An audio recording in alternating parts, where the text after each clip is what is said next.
Okay, start करते हैं history. और हिस्ट्री में हम लोग मॉडर्न हिस्ट्री कर रहे हैं। इसमें भी गांधीयन एरा खत्म हो चुका था और लास्ट लेक्चर में हम लोगों ने governor generals and voice Roy के बारे में समझ रहे थे। बहुत हद तक हम लोगों ने देख लिया था कि किस गवर्नर जनरल या किस गवर्नर या किस वॉइस रॉय के टाइम पर क्या क्या घटनाएं हुई थी। ठीक है, तो उनके टाइम पीरियड में हुए जितने भी इवेंट्स हैं हम उसके बारे में स्टडी कर रहे थे। और लास्ट लेक्चर में हमने काफी सारे गवर्नर्स के बारे में समझ लिया था। ठीक है, और उससे पहले वाले लेक्चर में हमने देखा था कि बंगाल का गवर्नर कौन था, बंगाल का गवर्नर जनरल कौन था, फिर भारत का गवर्नर कौन हुआ, पहला भारत का गवर्नर जनरल कौन हुआ, फिर पूरे भारत का वॉइस रॉय कौन हुआ, लास्ट वॉइस रॉय कौन हुआ, आफ्टर इंडिपेंडेंट वॉइस रॉय कौन था प्रेसिडेंट के पोस्ट पर बैठा हुआ, फिर उसके बाद इंडिपेंडेंस के बाद गवर्नर जनरल का पोस्ट लाया गया तो गवर्नर जनरल कौन रहा, पहले भारतीय गवर्नर जनरल कौन थे। ठीक है, उसके बाद प्रेसिडेंट का पोस्ट कब आता है और गवर्नर जनरल का पोस्ट कब खत्म होता है। ये सारी की सारी स्टोरी हमने बैक टू बैक लेक्चर्स में डिस्कस कर लिए थे। नाउ आगे हम लोग चलते हैं और समझते हैं जो बचे हुए भारत में जितने भी ऑफिसर्स आए। इवन ऑफिसर्स जब मैं कह रहा हूं तो उसमें गवर्नर जनरल या वॉइस रॉय सब इंक्लूड हो जाते हैं। ओके, तो एक ग्लिम्स दे देता हूं मैं लास्ट टाइम में, जैसे कि हमने Robert Clive, Warren Hastings, Canning, Dalhousie तक एक्चुअली में हम लोग का हो चुका था। तो मैं एक फटाफट क्या कर देता हूँ, एक ग्लिम्स दे देता हूँ, बाकी सारी चीजें पीडीएफ में रहेगा। ठीक है, जैसे अगर हम रॉबर्ट क्लाइव की बात करते हैं तो बंगाल का पहला गवर्नर जनरल था। इसके समय में बैटल ऑफ प्लासी होती है, डुअल गवर्नमेंट स्टेब्लिश होती है बंगाल के ऊपर। डुअल गवर्नमेंट में क्या था, एडमिनिस्ट्रेशन और साफ सफाई का काम दो अलग अलग लोगों के पास था। जैसे एडमिनिस्ट्रेशन और टैक्स कलेक्शन का काम दो अलग अलग लोगों के पास था। एडमिनिस्ट्रेशन की बात करें तो मीर जाफर के पास दिया गया और टैक्स कलेक्शन के लिए उसने रजा खान को नियुक्त किया था रॉबर्ट क्लाइव ने। और वो क्या करता था, सारा का सारा फाइनेंस टैक्स कलेक्ट करके वो किसे देता था, अंग्रेजों को दिया करता था। तो ये रॉबर्ट क्लाइव के टाइम में हमने कुछ देखना है। मोस्टली इसमें क्या था, बैटल ऑफ प्लासी और डुअल गवर्नमेंट इन बंगाल। उसके बाद रॉबर्ट क्लाइव के बाद हमने वॉरेन हेस्टिंग्स के बारे में देखा था। वॉरेन हेस्टिंग्स के टाइम में पिट्स इंडिया एक्ट आया था। उसने जो है टैक्स को कलेक्ट करने के लिए, जहां पर जैसे रॉबर्ट क्लाइव के टाइम में कोई डिप्टी नवाब या डिप्टी मिनिस्टर हुआ करता था, वॉरेन हेस्टिंग्स ने कलेक्टर का पोस्ट लाया जो क्या करता था, टैक्स को कलेक्ट करता था। उसी के समय में मदरसा एक्ट आया था जिसमें पढ़ाई लिखाई को लेकर के चर्चा हुई थी। उसके बाद मराठा वॉर, मैसूर वॉर, ठीक है, इसी वॉरेन हेस्टिंग्स के टाइम पर हुआ था। सबसे पूरे अगर इसमें हम अंग्रेजों में देखें तो सबसे करप्ट ऑफिसर यही था, वॉरेन हेस्टिंग्स। और ये जब लंदन गया था तो इसके ऊपर क्या चला था, महाभियोग, इम्पीचमेंट चला था। लेकिन इम्पीचमेंट पारित न होने की वजह से ये बच गया था। इसके पास भाषाओं का अच्छा नॉलेज था, लाइक बंगाली ये जानता था, अरबी वगैरह को बहुत अच्छी तरीके से जानता था। उसके बाद तीसरा आया था कॉर्नवालिस। कॉर्नवालिस के बारे में मैंने बताया था कि पहले अमेरिका में था, अमेरिका के लोगों ने पकड़ के इसको थूड़ थाड़ दिया था, तो उसे लाया गया लंदन, लंदन से फिर इसे भेजा गया भारत में और बताया गया कि भारत में सिर्फ हिंदू मुसलमान करो, रिलीजन में लोगों को लड़ाओ, आराम से रूल किया जा सकता है। तो इसने आते ही क्या कर दिया, हिंदू और मुस्लिम पर्सनल लॉ लाया था, हिंदू कोड, मुस्लिम कोड लाया था। सिविल सर्विस एग्जाम जो है इसी ने स्टार्ट करवाया था। ठीक है, जिसको हम क्या कहते हैं कि फादर ऑफ सिविल सर्विस। अब क्या ये सिविल सर्विस का जो एग्जाम मतलब किस लिए होता था, जब यहाँ पर कंपनी थी, कौन सी, ईस्ट इंडिया कंपनी, तो वहां पर जो हायर पोस्ट या कोई भी पोस्ट रहता था वहां पर आसानी से बिना पढ़ा लिखा इंसान भी पहुंच जाता था जी हजूरी करके। लेकिन बाद में इसने लाया सिविल सर्विस एक्ट, कहा कि अगर तुम्हें काम करना है तो तुम्हें एग्जाम के थ्रू जाना होगा। तो इंटेलेक्ट पीपल यानी बुद्धिमान लोगों को वो कंपनी में शामिल करने के लिए उसने सिविल सर्विस एग्जाम को चालू किया। लेकिन ये सिविल सर्विस एग्जाम उस वक्त इंडिया में नहीं होते थे। अगर किसी को सिविल सर्विस का परीक्षा देना था तो कहाँ जाना पड़ता था, लंदन। ठीक है, लंदन। आगे मैं बताऊंगा कि भारत में पहली बार सिविल सर्विस एग्जामिनेशन कब और कहां पर हुआ था। ठीक है, वो हम लोग आगे देखेंगे। उसके बाद कॉर्नवालिस के टाइम में ही परमानेंट सेटलमेंट वाला सिस्टम आया। अब जितने भी सेटलमेंट है, परमानेंट सेटलमेंट, रैयतवाड़ी सेटलमेंट या महलवाड़ी क्या होता है, ये सब हम लोग आगे पढ़ेंगे क्योंकि ये सब किसानों से रिलेटेड है। ठीक है, और ये जो था कॉर्नवालिस यूपी के गाजीपुर में इसकी मृत्यु हो गई थी। ये हम लोग जब इंडियन मैप पढ़ रहे थे तो भी मैंने उसमें बताया था कि कार्नवालिस का मकबरा कहाँ है, तो गाजीपुर में है। गाजीपुर में ही इसने ओपियम की बहुत बड़ी कोठी लगाई थी, जहां पर ये क्या करता था, ओपियम मतलब अफीम को इकट्ठा करके रखता था, हर सारे किसानों से ला करके एक ही जगह रखता था और फिर वहां से डिस्ट्रीब्यूट करता था अलग अलग कंट्रीज में। ठीक है,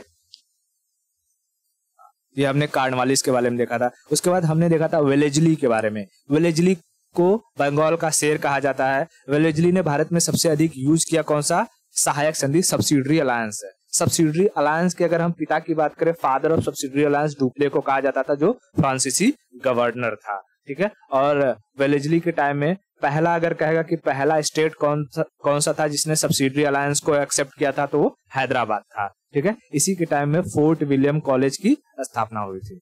ओके, उसके बाद हमने देखा था लॉर्ड हेस्टिंग्स। लॉर्ड हेस्टिंग्स के बारे में हमने देखा था कि इसके समय में, लॉर्ड हेस्टिंग्स के समय में संगोली पैक्ट हुआ था। संगोली पैक्ट किसके किसके बीच में हुआ था, नेपाल और ब्रिटिशर्स के बीच में हुआ था संगोली पैक्ट। इसी ने लॉर्ड हेस्टिंग्स ने पिंडारियों का अंत किया था। जो पिंडारी कौन थे, पिंडारी वो मराठाओं के जो बची हुई छोटी छोटी टुकड़ियां थी सेना की, उन्हें पिंडारी कहा जाता था। जंगलों में ये लोग रहते थे। ठीक है, इनका अंत पूरी तरीके से लॉर्ड हेस्टिंग्स ने किया था। लॉर्ड हेस्टिंग्स ने किसानों पर रैयतवाड़ी सिस्टम को लागू किया था, जो मद्रास वाले एरिया में लगाया गया था। ठीक है, इसने कहा था कि एजुकेशन पर हर साल 1 लाख रुपए खर्च किए जाएंगे, यानी भारत में एजुकेशन को बढ़ावा दिया जाएगा, अंग्रेजी शिक्षा को बढ़ावा दिया जाएगा। तो एजुकेशन पर 1 लाख रुपए खर्च करने की बात लॉर्ड हेस्टिंग्स के समय करी गई थी। ठीक है, उसके बाद हमने देखा था हेस्टिंग्स के बाद विलियम बेंटिक के बारे में देखा था। विलियम बेंटिक राजा राम मोहन राय ने मिलकर के सती प्रथा का अंत कर दिया था, ठगी प्रथा का अंत कर दिया था, चाइल्ड किलिंग्स होती थी उस वक्त में, उसका अंत कर दिया था विलियम बेंटिक ने। विलियम बेंटिक के बाद हमने लॉर्ड डलहौजी को देखा था, और हमने कहा था कि लॉर्ड डलहौजी के टाइम पीरियड में बहुत सारे डिपार्टमेंट बने थे। लॉर्ड डलहौजी को फादर ऑफ मॉडर्न इंडिया कहा जाता था। लॉर्ड डलहौजी ने डॉक्ट्रिन ऑफ लैप्स लाया था, जिसकी वजह से ये अलग अलग राजा और महाराजाओं का एरिया क्या कर लेता था, ब्रिटिश के अंदर कब्जा लिया करता था। पोस्टल डिपार्टमेंट इसी के टाइम में आया था। ठीक है, उसके बाद PWD यानी कि अगर हम बात करें पब्लिक वर्क डिपार्टमेंट, जो बड़े बड़े शहर हुआ करते थे वहां पर कामकाज को देखने के लिए PWD को इसने एस्टेब्लिश किया। गांव वगैरह में कामकाज को देखने के लिए RWD को एस्टेब्लिश किया, रूरल वर्क डिपार्टमेंट। ठीक है, उसके बाद इसने रेलवे डिपार्टमेंट लगाया, रेलवे, ताकि भारत से बहुत सारे जो खनिज है, बहुत सारे जो माल है, वो आसानी से पोर्ट तक लाया जा सके और शिप के जरिए लंदन में ले जाया जा सके। ठीक है, तो डलहौजी के समय में बहुत सारे डिपार्टमेंट क्या होते, ओपन होते, इसलिए इसके टाइम पीरियड को डिपार्टमेंटल एरा भी कहा जाता है। ठीक है, अच्छा, पूछेगा कि जैसे कि डलहौजी के डॉक्ट्रिन ऑफ लैप्स के तहत इसने सबसे पहले किसे कब्जाया था, तो महाराष्ट्र के सतारा को, है ना। ओके, अब हम लोगों ने यहाँ तक देखा था पूरा डलहौजी तक। आगे चलते हैं और हम लोग समझते हैं लॉर्ड कैनिंग के बारे में। ठीक है, लॉर्ड कैनिंग, और धीरे धीरे बचे हुए जो भी है उनके बारे में समझेंगे। ठीक है, तो फटाफट खत्म करते हैं इसको, देखते हैं लॉर्ड कैनिंग। देखो ये डलहौजी कितने तक था, मुझे लगता है 7 तक था। 8वां की अगर हम बात करते हैं तो लॉर्ड कैनिंग, मैं लॉर्ड वर्ड नहीं लिखूंगा, अब सीधा कैनिंग लिखूंगा। ठीक है, कैनिंग की अगर हम बात करते हैं तो कैनिंग के टाइम पीरियड में 1857 की क्रांति हो जाती है। 1857 की क्रांति, रिवॉल्ट। क्यों? इसका 1857 की क्रांति का सारा जो अगर हम जिम्मा देखें तो किसके ऊपर जाना चाहिए, डलहौजी के ऊपर, क्योंकि उसी ने सारी की सारी गड़बड़ी करी थी। समाज में इंटरफेरेंस किया था, रिलीजियस लोगों के रिलीजियस मैटर में इंटरफेरेंस किया, लोगों की जमीनें हड़प ली, लोगों का राज्य हड़प लिया, है ना। तो लोग नाराज हो गए थे, लेकिन उसका कार्यकाल समाप्त होने के बाद आ गया कैनिंग, और कैनिंग के टाइम पीरियड में एक घटना गलत हो गई। क्या? कि उसने बेस फील्ड जो राइफल थी उसकी जगह एनफील्ड राइफल लाई। इनफील्ड राइफल का जो कारतूस होता था उस पर सुअर और गाय की चर्बी चढ़ी होती थी, जिसकी वजह से मंगल पांडे ने विद्रोह किया। मंगल पांडे को फांसी दिया गया, और उसी की वजह से पूरे देश में क्या शुरू हो गया, 1857 की क्रांति। ठीक है, तो यहाँ पर base field base field rifle, rifle की जगह क्या लाया था? Enfield rifle, Enfield, Enfield rifle. ठीक है, तो इससे स्टोरी समझ में आएगी। उसके बाद अगर हम बात करें, इसने क्या किया, जब ये क्रांति हो रही थी तो इसने फटाक से जो कैपिटल था, कैपिटल किसे बना दिया था? इलाहाबाद को बना दिया था। ठीक है, पहले जो ये अपना क्या कहते हैं वेस्ट बंगाल वाला एरिया था, सारा का सारा सिस्टम कहाँ से ऑपरेट होता था? वेस्ट बंगाल से। अब भारत के कैपिटल को वेस्ट बंगाल से कहाँ ला दिया इसने? इलाहाबाद में ला दिया। ठीक है, तो इसने कैपिटल क्या बनाया? इलाहाबाद, कैपिटल इलाहाबाद। ठीक है, इलाहाबाद, इलाहाबाद।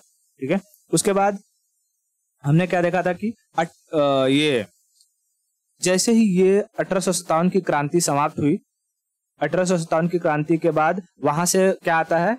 रानी का घोषणा पत्र, 1858 में रानी का घोषणा पत्र। और उसमें क्या लिखा गया कि भाई जो भी गवर्नर जनरल का पोस्ट है उसे समाप्त किया जाता है, वाइस रॉय का पोस्ट लाया जाता है, वाइस रॉय के ऊपर स्टेट सेक्रेटरी लाया जाता है, और जो ये है ब्रिटिश ईस्ट इंडिया कंपनी है उसे खत्म की जाती है। सारा का सारा पावर रानी के हाथों में चला जाएगा, है ना। तो 1858 में इंडियन एडमिनिस्ट्रेशन जो था वो किसके पास चला गया? रानी के पास। सारा स्टोरी हम लोग पढ़ चुके हैं। 1858 में Indian administration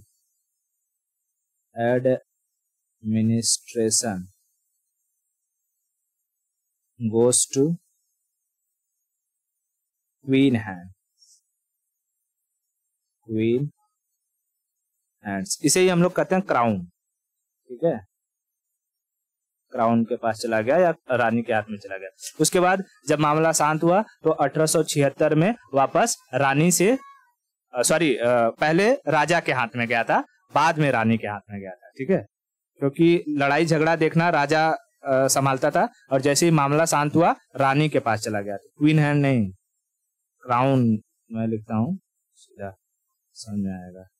goes to crown, crown मतलब किंग, किंग के पास, क्योंकि वहां के जो लोग हैं वो रानी को ज्यादा वैल्यू देते हैं न कि राजा को, है कि नहीं।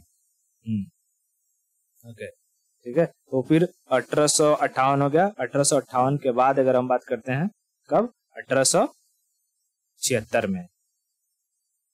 ठीक है, मैं लिख देता हूं यहाँ पे 1876 में एडमिनिस्ट्रेशन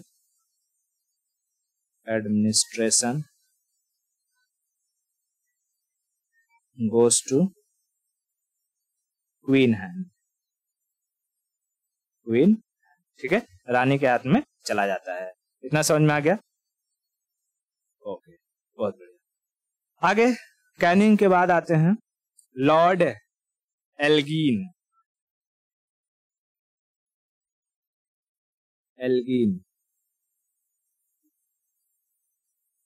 कैनिंग के बाद आया था लॉर्ड एल्गिन। एल्गिन ने वहाबी मूवमेंट को सप्रेस कर दिया था। Wahhabi movement, suppressed Wahhabi movement,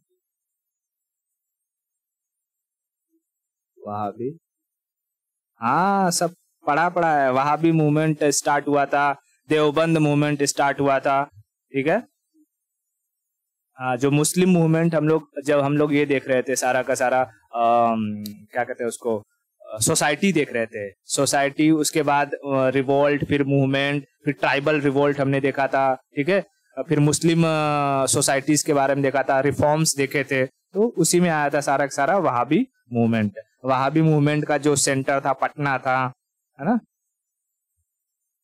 तो इसने वहाबी मूवमेंट को क्या कर दिया था? सप्रेस कर दिया था एल्गिन ने। एल्गिन के बाद आया था लॉर्ड मायो।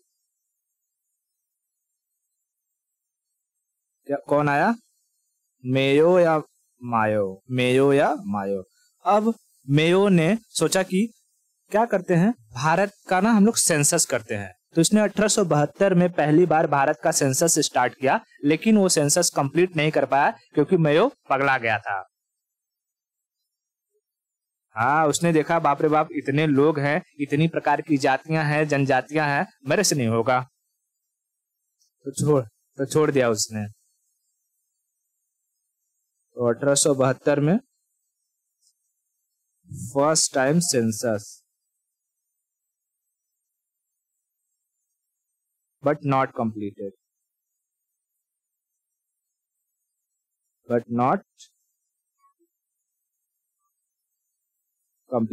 ठीक है, लेकिन कंप्लीट नहीं हुआ था। इतना चीज क्लियर है।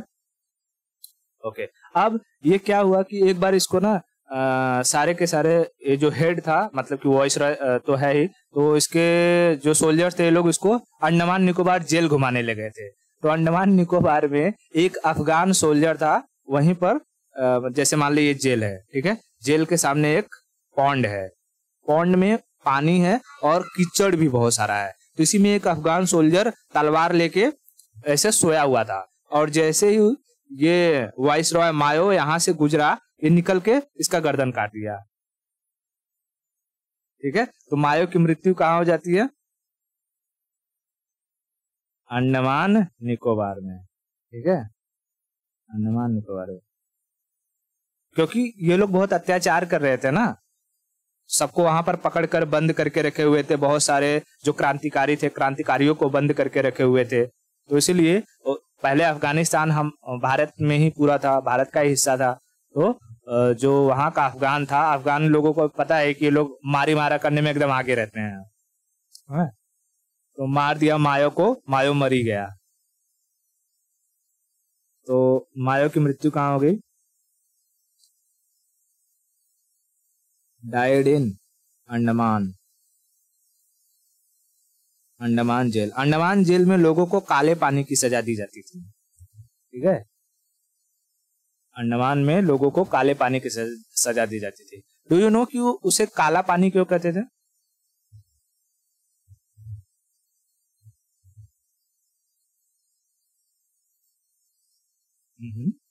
थिंक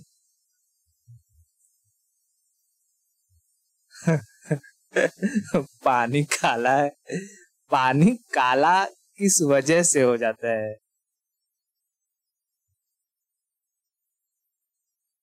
यस, वहां पर जो एक एक्टिव वोल्केनो है, बैरन वो एक्टिव वोल्केनो की वजह से जब भी वो ब्लास्ट करता था, तो क्या होता है कि वहां से बहुत सारे धूल कण, और मैंने वीडियो में कई बार दिखाया कि किस तरीके से वोल्केनो जब फूटता है तो उसका मैग्मा निकलता है, पानी में मिलता है, तो कई सारे ग्रेन्यूल, छोटे छोटे टुकड़े हो जाते हैं, है ना।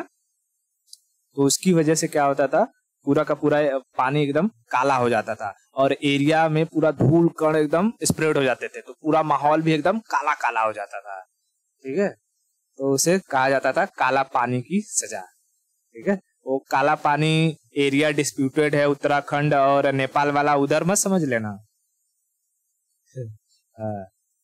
ठीक है, तो यहाँ अंडमान जेल में इसकी मृत्यु होगी मेयो की। मेयो के बाद आता है लीटन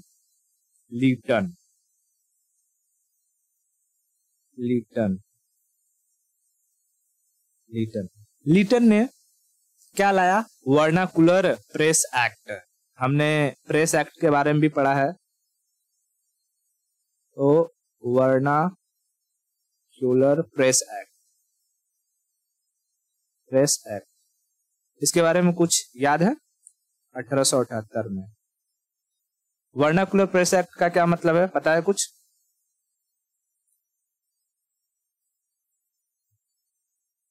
हाँ, बरोबर, कि अगर इंग्लिश के अलावा किसी दूसरे लैंग्वेज में अगर पेपर को प्रिंट करना है तो you need to first check कराना पड़ेगा, किससे? ब्रिटिशर्स से। ओके, हाँ, तो वर्नाकुलर प्रेस एक्ट लाया था 1878 में। जब ये प्रेस एक्ट लाया गया था तो भारत में एक प्रिंटिंग प्रेस था, पॉयनियर प्रेस, जिसने इस एक्ट का वेलकम किया था। वो अंग्रेजी पेपर था तो वेलकम तो करेगा ही।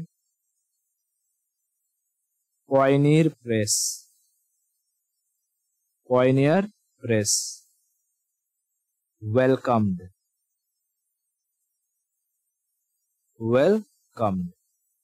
this act. ठीक है। और बाकी लोगों ने इसका क्या किया था, विरोध किया था। इसे क्या कहा जाता है कि प्रेस का गला घोटने वाला या प्रेस किलर एक्ट के नाम से जाना जाता है वर्नाकुलर प्रेस एक्ट को। ठीक है। फिर इसने लाया आर्म्स एक्ट। इसने कहा कि भारतीय कोई भी हथियार अपने पास नहीं रख सकते हैं। आर्म्स एक्ट, ठीक है, कि कोई भी इंडियन हथियार नहीं रख सकता है। No weapon to Indians. ठीक है, कोई भी भारतीय अपने पास हथियार नहीं रख सकता है। ठीक है, no weapon no arms for Indians. ठीक है। उसके बाद इसने सिविल सर्विस का जो एज था वो 21 से घटा करके क्या कर दिया था, 19, है ना। सिविल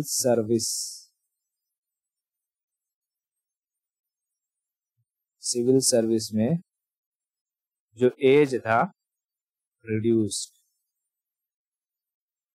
कितना, 21 to 19। ठीक है, 21 to 19। इतना सारा चीज किसने किया था, लिटन के बाद आता है रिपन अच्छा आदमी था। इसने इसके सारे लाए गए एक्ट को पहले खत्म कर दिया। रिपन, ठीक है, रिपन ने क्या किया, टर्मिनेटेड ऑल एक्ट, टर्मिनेटेड क्या टर्मिनेट किया, vernacular press act, vernacular act को इसने टर्मिनेट कर दिया। दूसरा आर्म्स एक्ट जो था उसको भी टर्मिनेट कर दिया। ठीक है, आर्म्स एक्ट को भी टर्मिनेट कर दिया। उसके बाद इसने जो सिविल सर्विस का एज था उसे फिर से कितना कर दिया, 21। सिविल सर्विस एज 90 to 21 कर दिया। बात समझ में। उसके बाद इसने लाया इल्बर्ट बिल। इसके टाइम पीरियड में क्या आया, इल्बर्ट बिल। ये बिल क्या था कि कोई भी इंडियन जज अंग्रेजों को सजा सुना सकता है। अंग्रेजों को, भारतीयों को, जिसको भी रहे। पहले कैसा होता था कि अगर कोई किसी अंग्रेज ने कोई अपराध किया तो उसको सजा एक अंग्रेज जज ही सुनाएगा। ठीक है, और वो अंग्रेज जज जो था वो तो भारतीयों को भी सजा सुनाते थे, अंग्रेजों को भी सुनाते थे, लेकिन कोई भी भारतीय जज अंग्रेज को सजा नहीं सुना सकता। तो इसने लाया इल्बर्ट बिल और कहा कि कोई अगर भारतीय जज है, इंडियन जज है, तो वो अंग्रेजों को भी सजा सुना सकता है। तो बताओ इसका विरोध होगा कि इसका वेलकम होगा?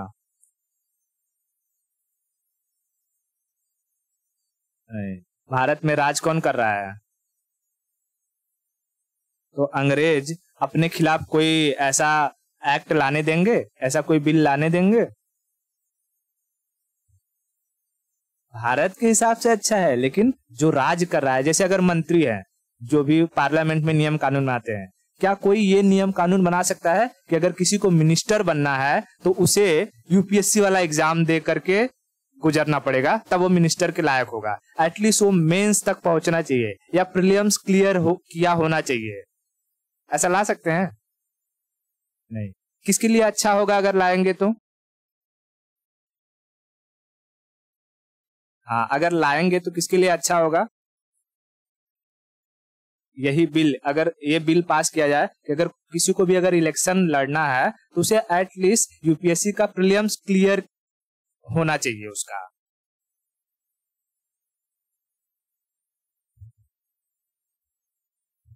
जो जनता है, जनता खुश होगी कि नहीं खुश होगी? क्योंकि कोई भी इंसान क्यों नहीं होगी?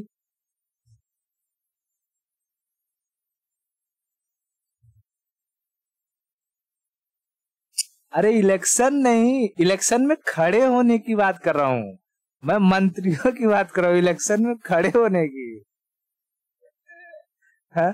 तो उसमें जनता को फायदा होगा। एटलीस्ट कोई भी इंसान है जो यूपीएससी प्रिपेयर कर रहा होगा तो उसकी जो एक मेंटेलिटी रहती है वो सेक्युलर हो जाती है। ठीक है, मोस्टली, मैं सबकी नहीं बता रहा हूँ बट मोस्टली एक तौर पे देखा जाए तो उन्हें बहुत सारी चीजों का इन्फॉर्मेशन हो जाता है, हमें कहाँ पर क्या कमियां हैं, किस राज्य की क्या कमियां हैं, ठीक है, भारत में किस तरीके से हमें डेवलपमेंट करना है, इंडस्ट्री कहाँ खोलनी चाहिए, कैसे नहीं, सारा जानकारी हो जाता है। ठीक है, तो अगर ऐसा होगा तो एक जो लीडर आएगा वो एक बेहतरीन दिमाग का होगा, अच्छा खासा उसके पास इंफॉर्मेशन रहेगा। लेकिन ये चीज किसके लिए खराब हो जाएगी? ये जो नेता परेता है। ठीक है, आधे तो वैसे ही पूरे छट जाएंगे, कोई भी प्रीलिम्स तक क्लियर करने वाला नहीं है। ठीक है, तो क्या वो ऐसे बिल को लाने देंगे? कभी नहीं। अगर कोई अपोजिशन, मान लो कि जो गवर्नमेंट है सरकार में, मतलब जिसकी सरकार है, अगर वो बिल लाती भी है तो अपोजिशन इसका क्या करेगा? भरपूर विरोध करेगा। ठीक है, तो ऐसा ही हुआ जब इल्बर्ट बिल को लाया गया तो इस रिपन के खिलाफ क्या हो गया? एक विद्रोह, रिवोल्ट चालू हो गया, जिसे कहा गया व्हाइट रिवोल्ट। इसे बहुत लोग गाली देने लगे। इंडियन जज can punish British, punish British, और इसकी वजह से क्या चालू हो गया? इसका विरोध चालू हो गया और एक रिवोल्ट हुआ जिसे कहा गया व्हाइट रिवोल्ट, क्योंकि सारे अंग्रेजों ने रिवोल्ट कर दिया। White revolt against Ripon. ठीक है, रिपन के खिलाफ। रिपन को भारत का उद्धारक कहा जाता था। ठीक है, और ये किसने कहा था? तो फ्लोरेंस नाइटिंगेल नाम के कोई विद्वान थे, उन्होंने भारत का उद्धारक कहा था रिपन को। ठीक है, ये एक कैसा था? ये रिलीजियस पर्सन था। ठीक है, रिलीजियस पर्सन था। इसी के समय में इंडस्ट्री एक्ट जब आया था, इंडस्ट्री एक्ट, और इंडस्ट्री एक्ट के टाइम पर हंटर कमीशन का गठन किया गया, जिसने कहा था, वो हंटर कमीशन जलियांवाला बाग वाला नहीं, ये हंटर कमीशन था कि भारत में शिक्षा को किस तरीके से बढ़ावा दिया जाएगा। ठीक है, तो इसी के टाइम में क्या आया? Industry act. इंडस्ट्री एक्ट और हंटर कमीशन। हंटर कमीशन ये किसके लिए था? For education, for education reform. बात समझ में आई? For education reform, for education reform. ठीक है, इतना चीज क्लियर हो गया रिपन के बारे में। ओके, इसके समय में भारत में पहली बार पूरा सेंसस हुआ, कंप्लीट सेंसस 1881 में। कंप्लीट सेंसस 1881 में। सबसे पहली बार सेंसस स्टार्ट किसने किया था वैसे? मायो ने, मायो को मार दिया। ठीक है, और उसने पूरा नहीं किया था, लेकिन रिपन के टाइम में रिपन ने पूरा किया 1881 में। इतना चीज क्लियर है? ओके, आगे चलते हैं। रिपन के बाद आया लॉर्ड डफरिन। डफरिन डफर था, डफरिन।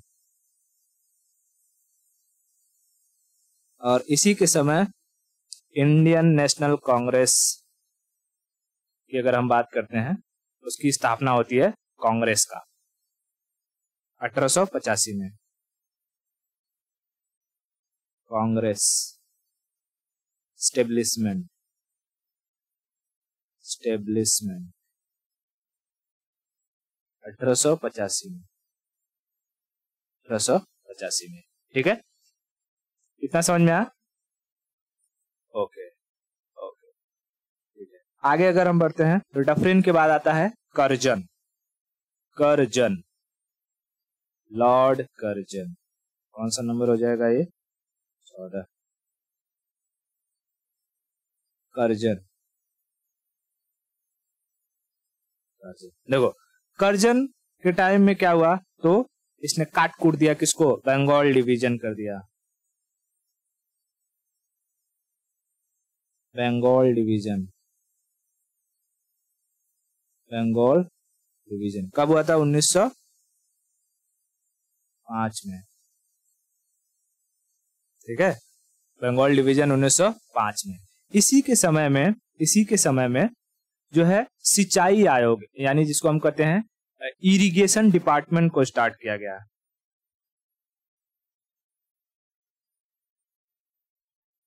इरिगेशन डिपार्टमेंट को स्टार्ट किया गया था, इरिगेशन डिपार्टमेंट को स्टार्ट किया है। इसके समय में पुलिस कमीशन या पुलिस डिपार्टमेंट की शुरुआत होती है, पुलिस डिपार्टमेंट की शुरुआत होती है, ठीक है, पुलिस डिपार्टमेंट की शुरुआत होती है, बात समझ में आई? इसी के समय आर्कियोलॉजिकल डिपार्टमेंट की शुरुआत होती है, आर्कियोलॉजिकल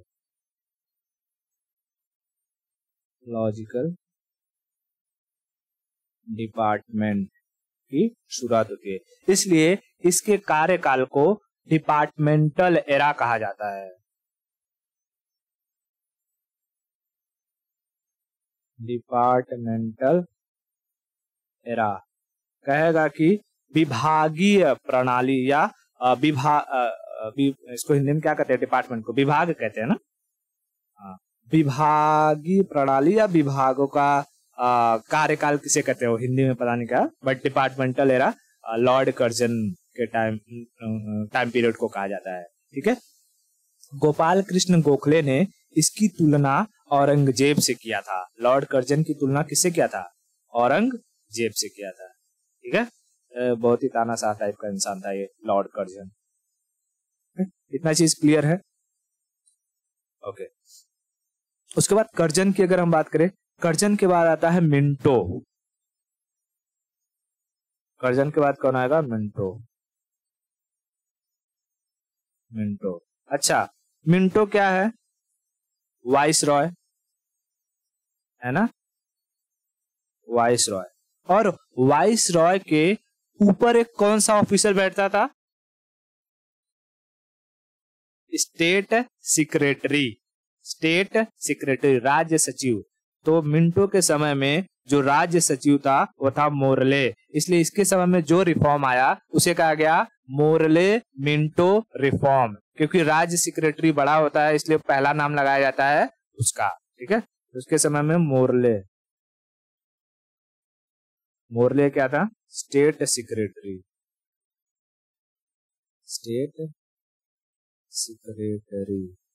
ठीक है, स्टेट सेक्रेटरी। तो इसके समय में क्या आएगा, Morley Minto reform, Morley Minto reform, ठीक है, मोरले मिंटो रिफॉर्म, ठीक है। अब देख, इसको ना क्या कहा जाता है, फादर ऑफ कम्युनलिज्म। ये क्या करवाता था, हिंदू मुसलमानों में लड़ाने का काम बहुत जबरदस्त करता था, कौन, मिंटो, ठीक है, मिंटो। तो इसीलिए इसे फादर ऑफ कम्युनलिज्म कहा जाता है, सांप्रदायिकता का जनक, फादर ऑफ कम्युनलिज्म, ठीक है, सांप्रदायिकता का जनक। 1906 में इसी के टाइम पीरियड में मुस्लिम लीग की स्थापना होती है, मुस्लिम लीग की स्थापना कब हुई, 1906 में, इसी के टाइम पीरियड में, जैसे ही बंगाल डिवीजन हुआ था 1905 में, ठीक है। उसके बाद 1909 में मुस्लिमों ने किसकी मांग कर दी, पृथक निर्वाचक क्षेत्र की। तो 1909 में मुस्लिमों को रिजर्व एरिया दे दिया गया, मुस्लिम रिजर्व एरिया, जिसे कहते हैं सेपरेट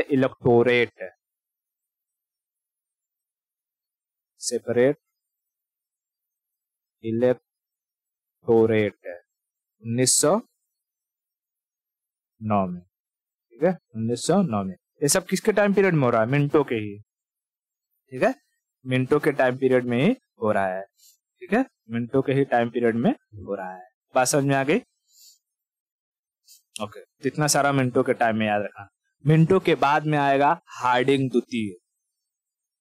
मिंटो के बाद कौन आएगा? हार्डिंग द्वितीय, Harding second, Harding second. Harding द्वितीय ने जब आया तो इसने क्या कहा कि जो बंगाल का डिवीजन हुआ है उसे पहले खत्म करो, तो इसने बंगाल का डिवीजन रद्द कर दिया, बंगाल डिवीजन खत्म कर दिया। लेकिन इसने साथ ही साथ में बंगाल से बिहार को अलग कर दिया,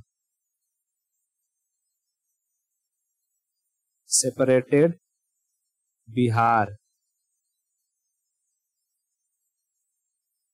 फ्रॉम बंगाल, है ना, बंगाल से बिहार को अलग कर दिया।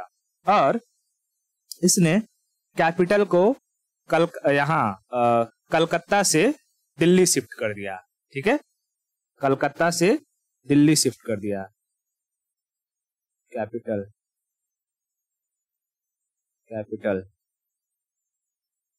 Shifted from Calcutta to Delhi ना, कैपिटल शिफ्टेड फ्रॉम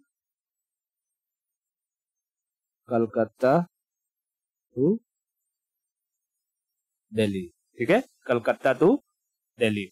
इसके समय में भारत में जॉर्ज पंचम आया था, लंदन का राजा जॉर्ज पंचम,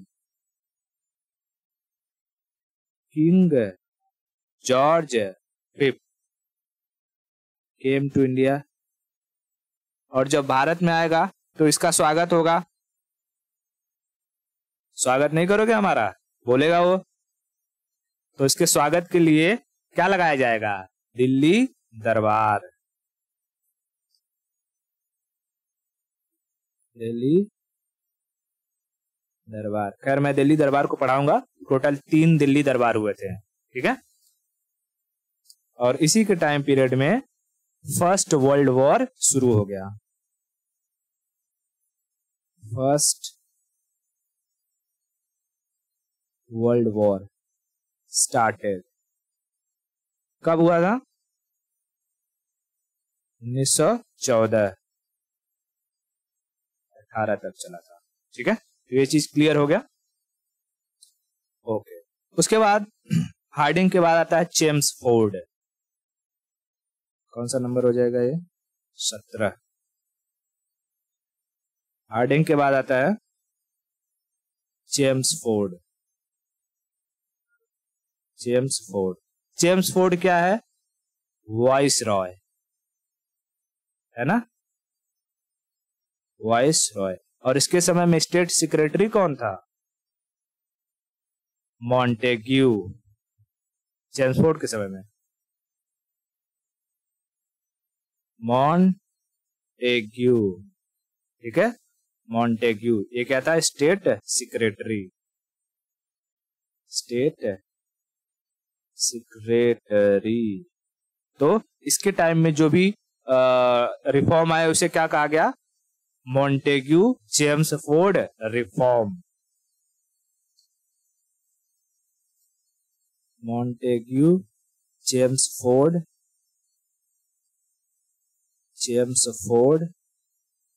रिफॉर्म, ठीक है, मॉन्टेग्यू चेम्सफोर्ड रिफॉर्म। कब आता है? तो 1919 में, 1919 में मॉन्टेग्यू चेम्सफोर्ड रिफॉर्म। अब इसके समय क्या हुआ? तो इसके समय याद रखना रॉलेट एक्ट आया, काला कानून के नाम से जाना गया, रॉलेट एक्ट। अब इसी रॉलेट एक्ट के लिए लोग विरोध करने लगे और विरोध करते करते कौन सा कांड हो जाता है? जलियांवाला बाग, जलियांवाला बाग, ठीक है, बाग मैसेकेयर, हत्याकांड, मैसेकेयर, ठीक है, मैसेकेयर। अब इस मैसेकेयर की जांच करने के लिए कौन सा आयोग आता है, कौन सा commission? Hunter commission, Hunter commission, ठीक है। यहाँ पर ये हंटर कमीशन ऐसे याद रखना, जलियांवाला बाग हंटर कमीशन उसकी जांच करने के लिए आया। उसके बाद भारत में चालू हो जाता है, क्योंकि ये लोगों ने तुर्की का विभाजन कर दिया था, खलीफा के पोस्ट को हटा दिया था, तो भारत में चालू हो गया खिलाफत मूवमेंट, है ना, खिलाफत मूवमेंट। खिलाफत मूवमेंट की अध्यक्षता किसने कर दी? गांधी जी ने, और सारे के सारे मुसलमान गांधी जी के फेवर में आ गए, है ना। हाँ, तो उसके बाद गांधी जी ने क्या शुरू कर दिया? Non cooperation movement, non cooperation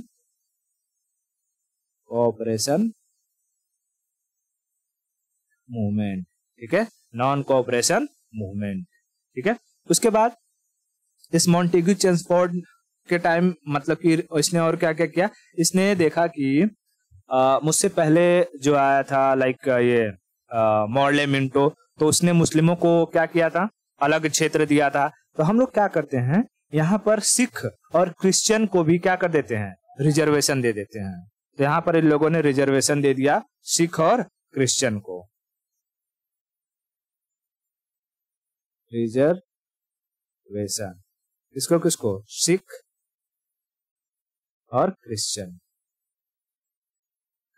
लेकिन क्योंकि सिख और क्रिश्चियन में एजुकेशन का अभाव नहीं रहता है, लोग पढ़े लिखे होते हैं, समझदार होते हैं। सिखों में तो लोगों की सेवा को सबसे बड़ा धर्म माना जाता है, इसलिए कभी भी हमें सिख या क्रिश्चियन में लड़ाई नहीं, सिख या हिंदू में लड़ाई देखने को नहीं मिलेगा। लेकिन मुस्लिमों में अगर देखते हैं तो अशिक्षितता का बहुत ज्यादा अभाव है, हिंदुओं में भी अभाव है, तो ये दोनों आपस में कुत्ते बिल्ली की तरह लड़ते रहते हैं। बात समझ में? हाँ, तो इतना चीजें मॉन्टेग्यू चेम्सफोर्ड के टाइम में याद रखना। और एक चीज और याद रखना कि इसने महिलाओं को वोटिंग राइट दिया था, महिलाओं को voting right, women's voting right, voting right. ये सवाल पूछा हुआ है यूपीएससी में, तो उसमें स्पेसिफाई किया था कि मॉन्टेग्यू चेम्सफोर्ड ने क्या सारी महिलाओं को वोटिंग राइट दिया था। तो उस वक्त में लोगों को तो लगा था कि जब पेपर देने के बाद कि नहीं, सारी महिलाओं को नहीं, जो बड़े घर की महिलाएं थी उन्हीं को वोटिंग राइट मिला होगा। लेकिन बाद में यूपीएससी ने जब वो जारी किया तो उसमें लिखा था हाँ, सारी महिलाओं को वोटिंग राइट दिया था। तो भाई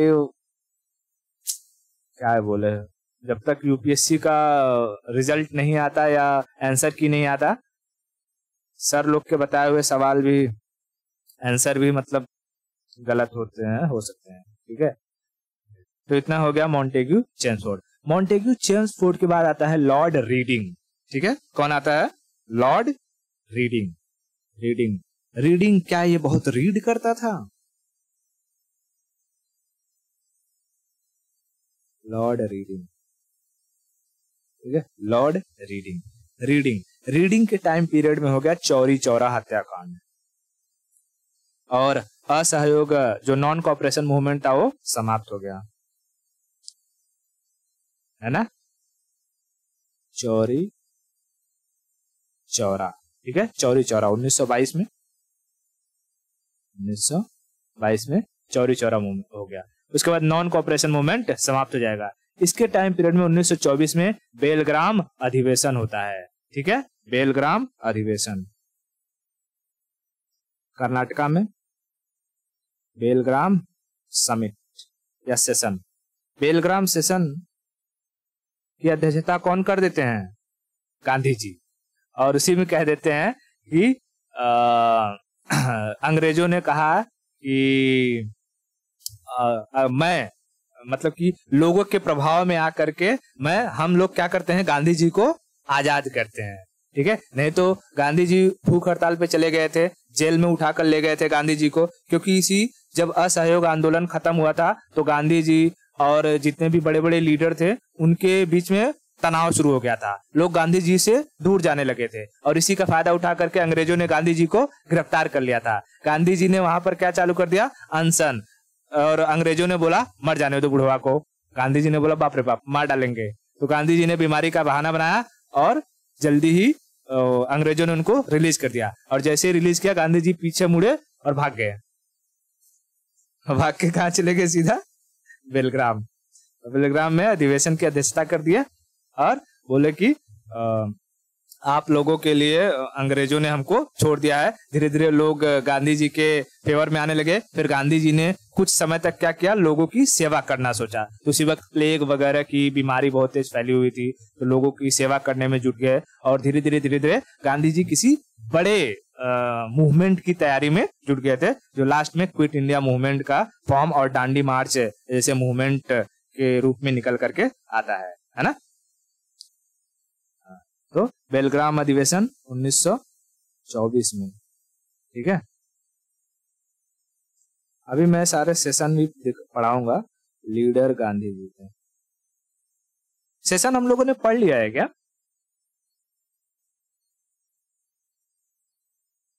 ओके, इसी के टाइम में नहीं पढ़ा तो पढ़ लेंगे। रीडिंग के टाइम पीरियड में पहली बार इलाहाबाद में इंडियन सिविल सर्विस का एग्जामिनेशन स्टार्ट किया गया।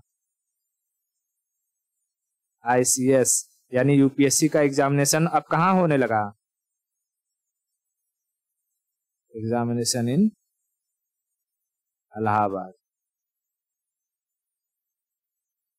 और धीरे धीरे देखते देखते लोग इलाहाबाद में शिफ्ट होते गए, किसके लिए? आईसीएस की प्रिपरेशन के लिए। और देखते देखते इलाहाबाद क्या हो गया? यूपीएससी का गढ़ बन गया। लेकिन 2014 में इंट्रोड्यूस हो जाता है सी सेट, और सी सेट को ज्यादा फायदा, सी सेट की वजह से ज्यादा फायदा किसको मिलता है? जो इंग्लिश मीडियम और इंजीनियरिंग बैकग्राउंड के लोग थे उनको। और ये इंजीनियरिंग बैकग्राउंड और इंग्लिश मीडियम की तादाद दिल्ली में ज्यादा थी, तो धीरे धीरे यूपीएससी का गढ़ कौन बन गया? दिल्ली। बात समझ में?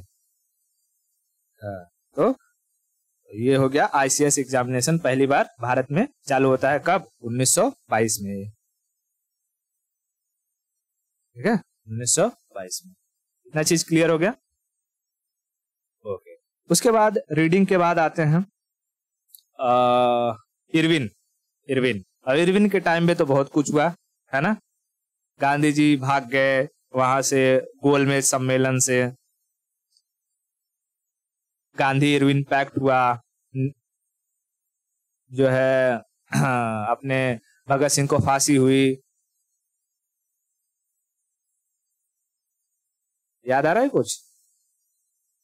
इरविन। ठीक है, तो इसके समय में भारत में आया साइमन कमीशन।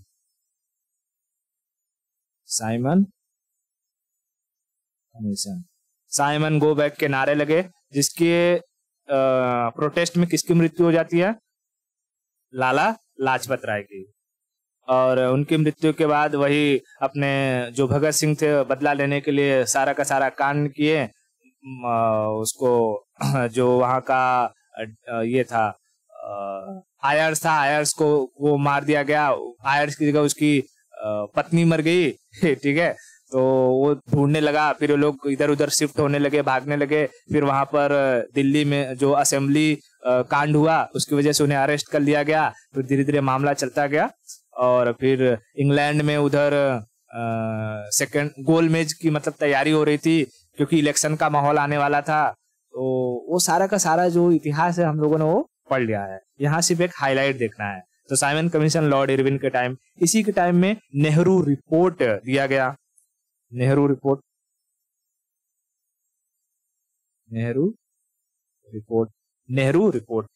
रिपोर्ट के अपोजिशन में जिन्ना ने क्या दिया था? 14 सूत्री फॉर्मूला, है ना। तो जिन्ना 14 पॉइंट फॉर्मूला, फॉर्मूला, ठीक है, दोनों जन का जो कि एक्सेप्ट नहीं हुआ। उसके बाद डांडी मार्च शुरू होता है इन्हीं के टाइम पीरियड में, इरविन के टाइम में डांडी मार्च स्टार्ट होता है, ठीक है। डांडी मार्च में गांधी के 11 पॉइंट डिमांड को रखा गया।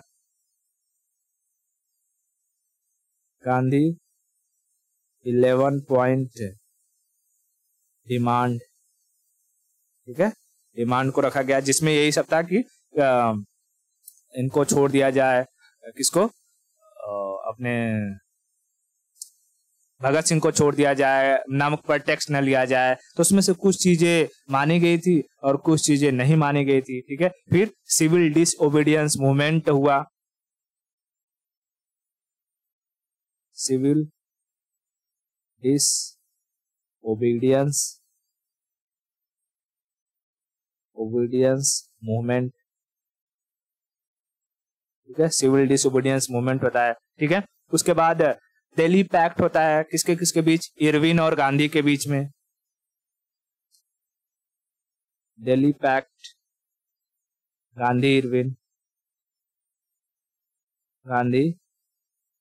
इरविन, है ना, गांधी इरविन, ठीक है। इसी के इरविन के टाइम पीरियड में पहला और दूसरा राउंड टेबल कॉन्फ्रेंस की स्थापना हुई थी, first and second round table conference. क्या ये भारत में हो रहा था? लंदन में, ठीक है। उस वक्त जो कि वहां का ब्रिटेन का प्राइम मिनिस्टर कौन था?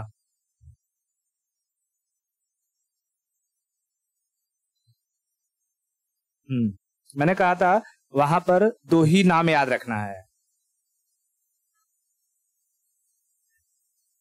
चार्ल्स मेटकाफ तो वाइसरॉय था, ठीक है।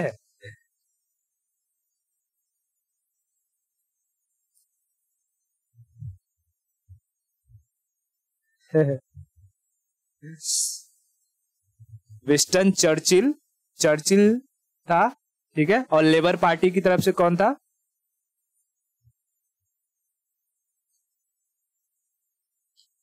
एक तो क्लीमेंट एटली, ठीक है, क्लीमेंट एटली, और क्लीमेंट एटली के साथ ही एक और कौन था?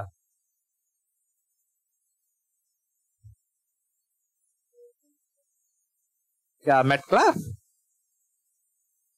अरे मेटक्लाफ वॉइस रॉय था, वो मेटक्लाफ नहीं था यहाँ पे।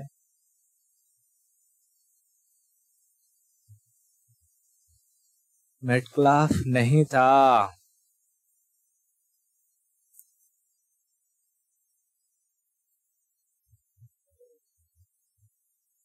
अरे इसका नाम मुझे भी याद नहीं आ रहा है। हाँ, मैकडोनल्ड, बरोबर, मैकडोनल्ड था। इटली तो बाद में बना, मैकडोनल्ड था उस टाइम, ठीक है, मैकडोनल्ड। और मैकडोनल्ड के अपोजिशन में था ये विंस्टन चर्चिल जो कंजर्वेटिव पार्टी का था और मैकडोनल्ड लेबर पार्टी का। तो इटली और मैकडोनल्ड दोनों खाने वाला चीज है, तो खाने में काम करते हैं लेबर, तो दोनों लेबर पार्टी से, बरोबर, अच्छा याद किया है, ठीक है। मैकडोनल्ड था, ठीक है। तो ओके, तो इस टाइम में वहां का अगर प्रधानमंत्री कहेंगे तो मैकडोनल्ड था। मैकडोनल्ड ने बुलाया था, गांधी जी गए और फिर वहां से देखे कि ऐसा ऐसा गड़बड़ घोटाला चल रहा है, भाग गए गांधी जी उठ के, ठीक है। इसी के टाइम पीरियड में जो प्रेसिडेंट हाउस और पार्लियामेंट बनना मतलब कि बन के तैयार हो चुका था। और ये जो इरविन था, ये तो वॉइसरॉय रहेगा, है ना। तो यही क्या हुआ था, प्रेसिडेंस जो हाउस था उसमें इरविन ही बैठता था, ठीक है। ओके, अब इरविन के बाद अगर हम बात करते हैं तो आते हैं वेलिंगटन। इरविन के बाद कौन आएगा? वेलिंगटन, ठीक है, वेलिंगटन के टाइम पीरियड में थर्ड राउंड टेबल कॉन्फ्रेंस होता है, थर्ड राउंड टेबल कॉन्फ्रेंस, ठीक है। थर्ड राउंड टेबल कॉन्फ्रेंस होता है। इसके टाइम पीरियड में गवर्नमेंट ऑफ इंडिया एक्ट 1935 आता है। Government of India act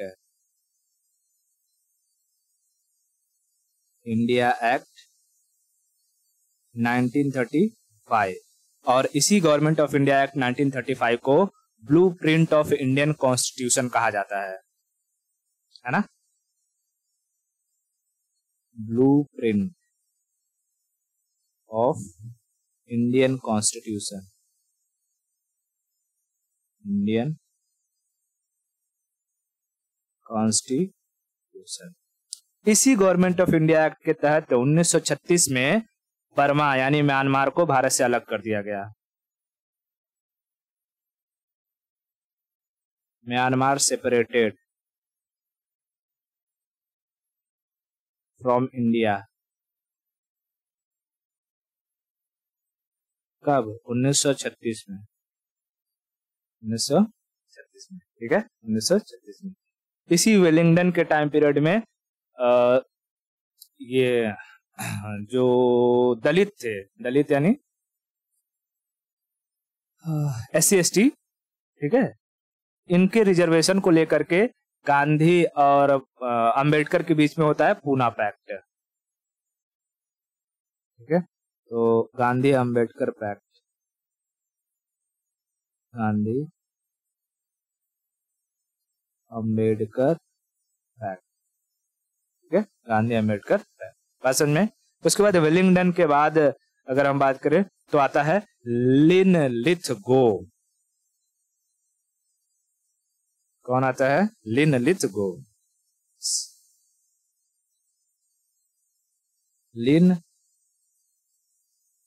Linlithgow, ठीक है, लिनलिथगो। लिनलिथगो के टाइम पीरियड में स्टार्ट हो चुका है सेकेंड वर्ल्ड वॉर।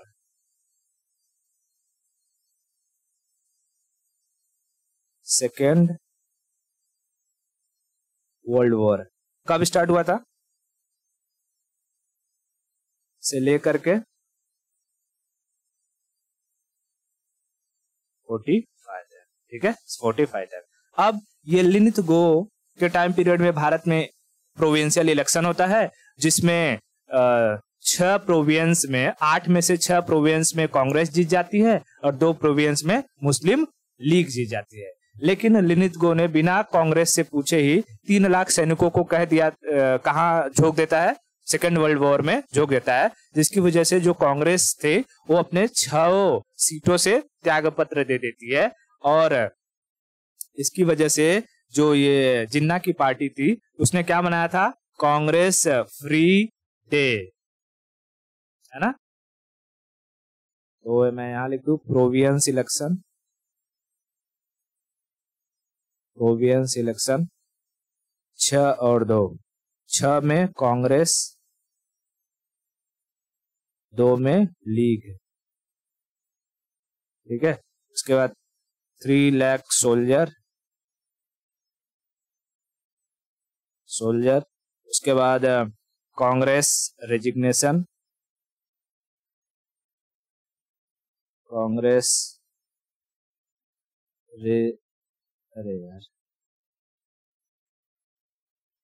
रेजिग्नेशन, ठीक है। और लीग ने क्या मनाया? League celebrated Congress free day, मुक्ति दिवस। किससे? कांग्रेस से। कांग्रेस फ्री डे, ठीक है, Congress free day, Congress free day, ठीक है। इसके बाद वहां पर जब वर्ल्ड वॉर चल रहा था, वर्ल्ड वॉर के टाइम पीरियड में प्रधानमंत्री कौन आ चुका था? चर्चिल। और चर्चिल ने कहा कि लिनलिथगो से, भारत में अगर कोई भी मामला गड़बड़ होता है, कोई भी प्रोटेस्ट चलता है, तो लोगों को हेलीकॉप्टर से गोली मरवा दो। और लिनलिथगो ने अनाउंस कर दिया। और उसी वक्त गांधी जी स्टार्ट कर चुके थे quit India movement. Gandhi ji ने कहा यही वक्त है कि महिलाएं और बच्चे रोड पर आ जाए, क्योंकि महिलाओं और बच्चों पर गोली नहीं चलाया जा सकता, ठीक है। और महिलाएं बच्चे सब रोड पर आ गए। लिनिथ गो का प्लान जो है फेल हो गया और क्रिप्स, उसी वक्त क्रिप्स मिशन भी भारत आया था। क्रिप्स मिशन किस लिए आया था? गांधी जी से कहने कि गांधी जी हमें मदद कीजिए। किसमें? वॉर में। तो क्रिप्स मिशन और फिर quit India movement, quit India movement. ठीक है, ये सारा का सारा स्टोरी इतना हमने देखा था। उसके बाद लिनलिथ गो के बाद आता है लॉर्ड वेबल, है ना? वेबल को शिमला का संत कहा जाता है। ठीक है, तो इसने सारा कॉन्फ्रेंस कहाँ रखा? शिमला में। शिमला में इसने कॉन्फ्रेंस रखा। शिमला कॉन्फ्रेंस में सारी की सारी बातें हुई कि भाई कौन कौन से पोस्ट भारतीयों के पास रहेगा। ठीक है, और कौन से पोस्ट जो कि ब्रिटिशर्स के पास रहेगा। लेकिन इसमें फिर जिन्ना अड़ गया कि नहीं, मुझे सारे के सारे 6 मुस्लिम जो आएंगे वो मुस्लिम लीग से ही आएंगे। इसकी वजह से वेबल ने जिन्ना को भगा दिया। अब जिन्ना को भगाया तो जिन्ना ने चालू कर दिया direct action plan. Direct action plan में क्या हुआ था?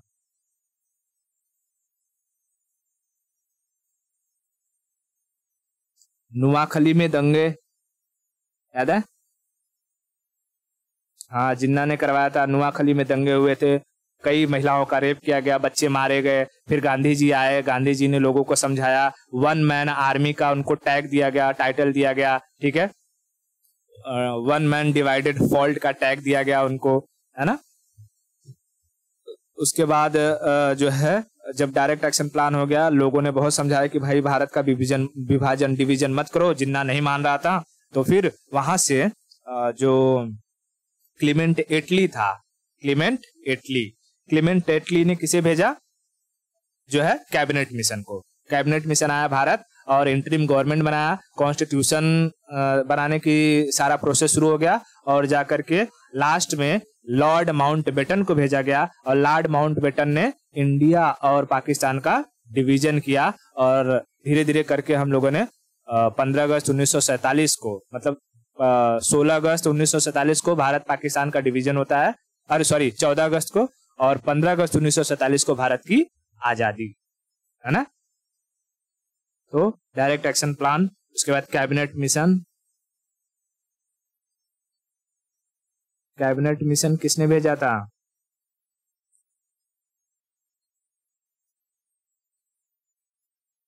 एटली ने। ठीक है, एटली ने, है ना? एटली ने कहा था कि अगर मैं जीत जाऊंगा तो मैं भारत को आजाद कर दूंगा 1948 तक। लेकिन जो है 47 में हम लोग धीरे धीरे आजाद हो गए। ठीक है, तो फिर वहां से आया कौन? लॉर्ड, मतलब कि Lord Mountbatten. Lord Mountbatten last voice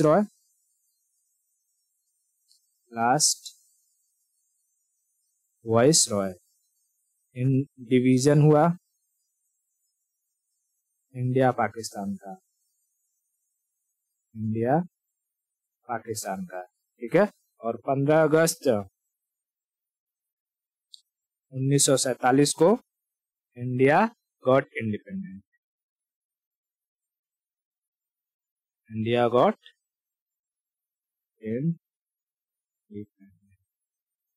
बात समझ में आ गया?